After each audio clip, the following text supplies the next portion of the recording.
প্রচণ্ড অভিমান জমে গেলে বুকের ভেতর কেমন যেন লাগে, তাই না? তীব্র শ্বাসকষ্ট হয়, ভীষণ রকম কান্না পায়, কোনো কিছুই ভালো লাগে না, এমনকি নিজেকেও না।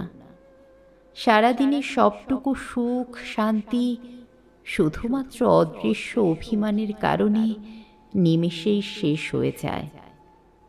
এই যে অভিমানের নীরব আকুতি, এত হাহাকার, যন্ত্রণা, অথচ জানেন যার প্রতি অভিমান ঠিক সেই মানুষটার কাছেই আপনার এই অভিমান জিনিসটাই বড্ড বিরক্তিকর।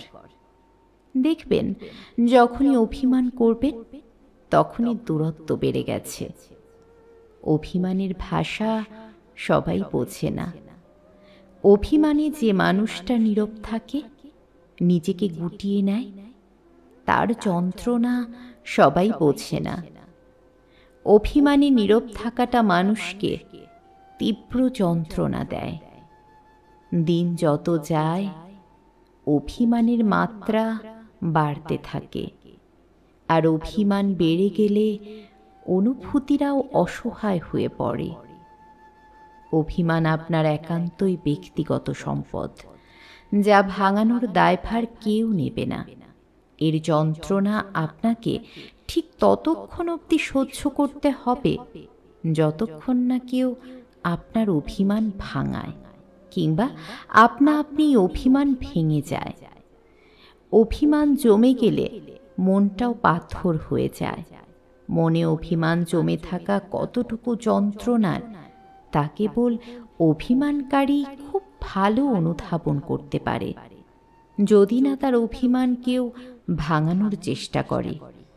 পৃথিবীতে ভাগ্যবান মানুষ তো তারাই, যাদের অভিমান সম্পর্কে অপর পাশের মানুষটা বুঝতে পারে।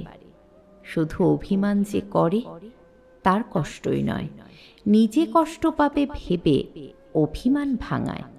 কথা না হলে যে মানুষটা ভীষণ কষ্ট ভোগ করে, সে অভিমান না ভাঙিয়ে থাকতে পারে না।